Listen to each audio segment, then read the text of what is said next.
Can a heart monitor detect sleep apnea? If you're wondering whether a heart monitor can detect sleep apnea, you're on the right track to understanding this complex sleep disorder. Let's break it down step by step. First, sleep apnea is a condition where your breathing stops and starts repeatedly during sleep. It can be linked to various health issues, including heart problems. A heart monitor, in its basic form, tracks your heart rate and rhythm, but it doesn't directly detect sleep apnea. To diagnose sleep apnea, you typically need a more comprehensive test called a polysomnogram, or sleep study. This test involves multiple sensors that monitor your breathing, heart rate, and brain activity while you sleep.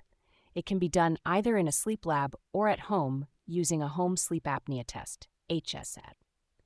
A home sleep apnea test, for instance, uses sensors to monitor your breathing effort, air movement from the nose, blood oxygen levels, and heart rate. These tests can identify obstructive sleep apnea, OSA, and central sleep apnea by detecting pauses in breathing or shallow breathing episodes that last at least 10 seconds and cause a drop in oxygen levels or brief arousals from sleep.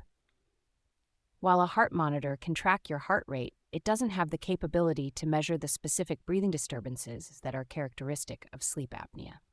However, some advanced devices, like the Cardiac Sense Multi-Sensor Watch, CSMW, combine heart rate monitoring with other sensors to track breathing patterns, oxygen levels, and body movement. This can help in detecting sleep apnea at home without the need for multiple wires or stickers. Similarly, the Apple Watch, with its breathing disturbances feature, can monitor your breathing patterns over 30 days and alert you if it detects signs of moderate to severe sleep apnea. However, this is not a definitive diagnosis and should be followed up with a professional evaluation. In summary, while a basic heart monitor alone cannot detect sleep apnea, more advanced devices that include multiple sensors can provide the necessary data to help diagnose this condition. Always consult with a healthcare provider for a proper diagnosis and treatment plan.